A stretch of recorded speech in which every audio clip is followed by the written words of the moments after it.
within this material world instead. To put it in a more general way. Some devotees are related to Krishna as a servant. So then, when they go apart from Krishna, they try to find a master in this material world. We see these guys in the military, you know, or in corporations, playing follow the leader, and they'll do anything.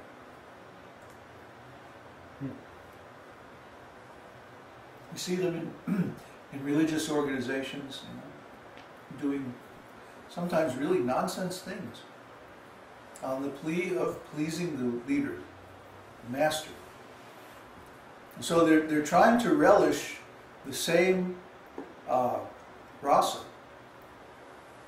of servitorship, but instead of in relation to Krishna, in relation to some human being in this material world.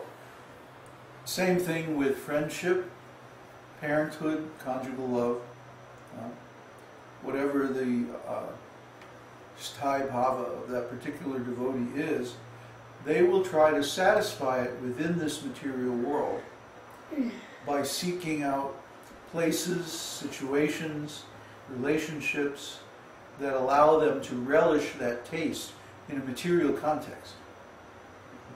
And of course the problem with all of these is that they're very unsatisfying. No one can actually replace Krishna. No situation in this material world can actually replace the spiritual world, where everything is eternal and perfect. So the living entities become very frustrated, and they become very angry. So then you have this original taste, this original rasa, mixed with the anger and frustration of trying unsuccessfully again and again and again to taste it in this material world. So I would have to say that, yeah, the deep feelings that you go through just before self-realization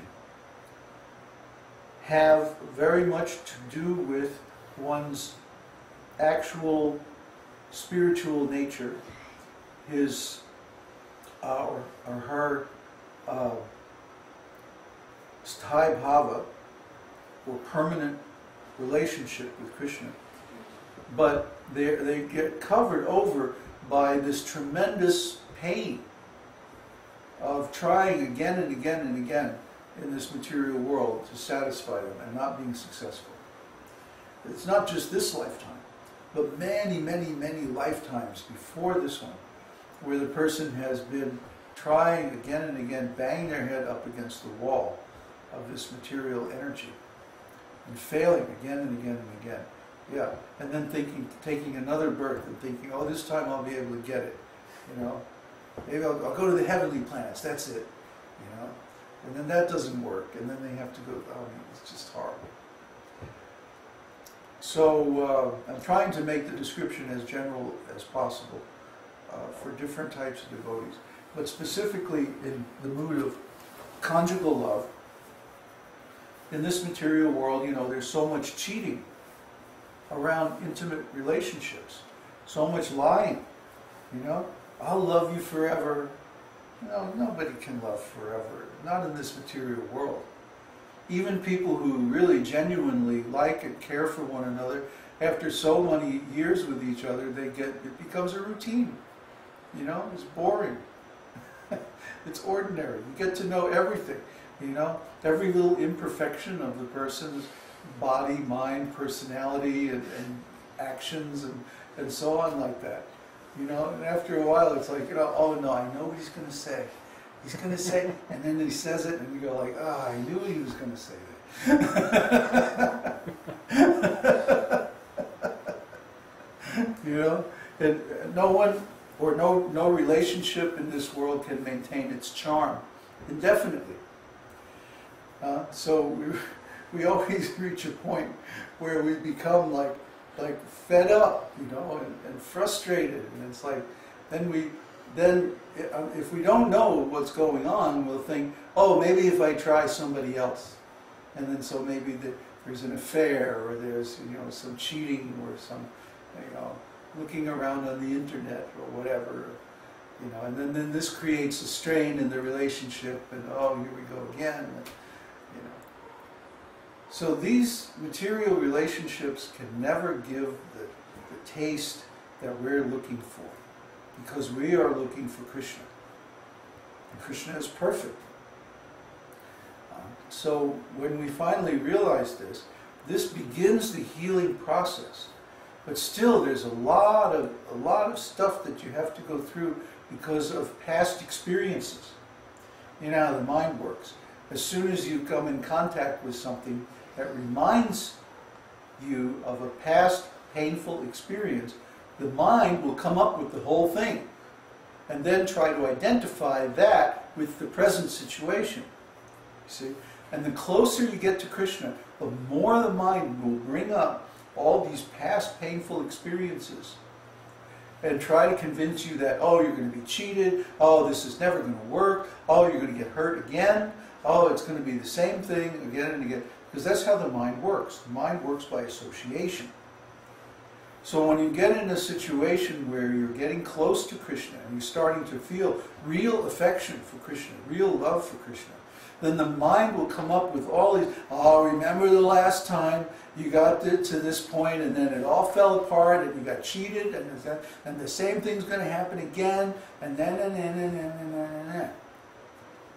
So this is where you have to exert very extreme self-discipline and control of the mind and realize that this is just the mind, this is just my particular neurosis, and the mind is coming up with this because of its habit of reminding me of past painful experiences, past traumatic experiences, because that's the function of the mind. The mind is there to remind us that, hey, last time you did this, remember you got hurt and this happened. And, you fell off your bicycle and you got a big scrape and it hurt. So don't do it this time. See, the mind is always doubting. The mind is always trying to say, no, stop, don't do that. See? Or on the other hand, oh, the last time you did this, it was great. Yeah, let's do it again. Right? So you get an addiction happening. So it's either positive feedback or negative feedback, but the mind is a feedback mechanism. So it takes our current experience and it compares it with these memories of the past, either pleasurable or painful, mostly painful, because most of our experience is painful in this world. So we have to become very careful when dealing with Krishna consciousness, especially in the advanced stages, not to listen to the mind, but to listen to the scriptures. Shastra chakshus.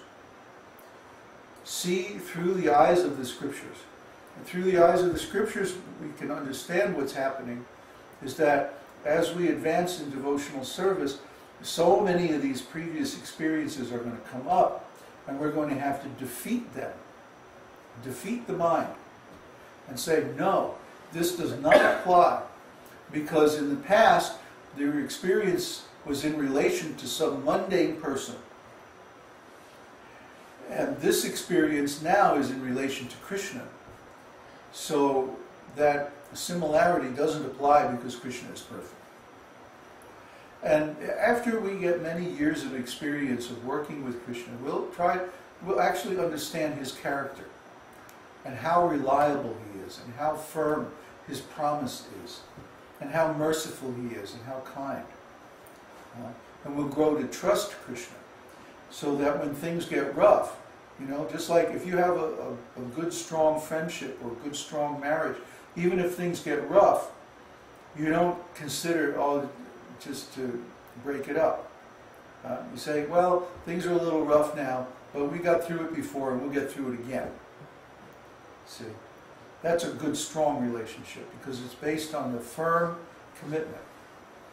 So, similarly, we have to be like that with Krishna. We have to know that even though there may be some rough spots, there may be some times when the mind is really bothering us.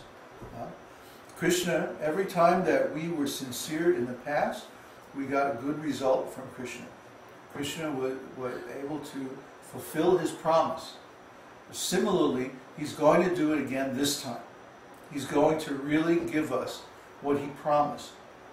But we have to do our part, and we have to defeat our mind. We have to discipline our mind.